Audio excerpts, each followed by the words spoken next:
ఏమిటి సెలీనియం? జుట్టు రాలటంలో దీని ప్రభావం ఎంత? ఇవాల్టి వీడియోలో ఈ విషయం గురించి తెలుసుకుందాం. Hi hello, welcome back to TV21 the better choice. నేను మీ పుష్ప. సెలీనియం అనేది నేల, నీటితో పాటు కొన్ని ఆహార పదార్థాల్లో సహజంగా లభించే ఖనిజ పదార్థం.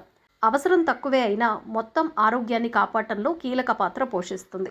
కణాలు దెబ్బతినకుండా కాపాడుతుంది. థైరాయిడ్ పనితీరును మెరుగుపరుస్తుంది.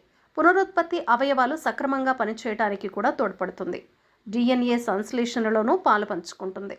జీవక్రియలో కీలకంగా వ్యవహరించే ఈ సెలీనియం మోతాదు ఎక్కువైతే మాత్రం సమస్యలు మొదలైనట్లే అంటున్నారు నిపుణులు. ముఖ్యంగా సెలోనోసిస్కు దారితీస్తుంది. జుట్టు రాలటం, గోళ్ళు పెలుసుగా మారటం, చర్మ సంబంధిత సమస్యలు, నరాల బలహీనత వంటి సమస్యలు ఎదురయ్యే అవకాశం ఉంది. వెంట్రుకల కుదుళ్లను సెలీనియం బలహీనపరచడంతో జుట్టు రాలటం మొదలవుతుంది. చిక్కుళ్ళు, మాంసం, గుడ్లు, పప్పు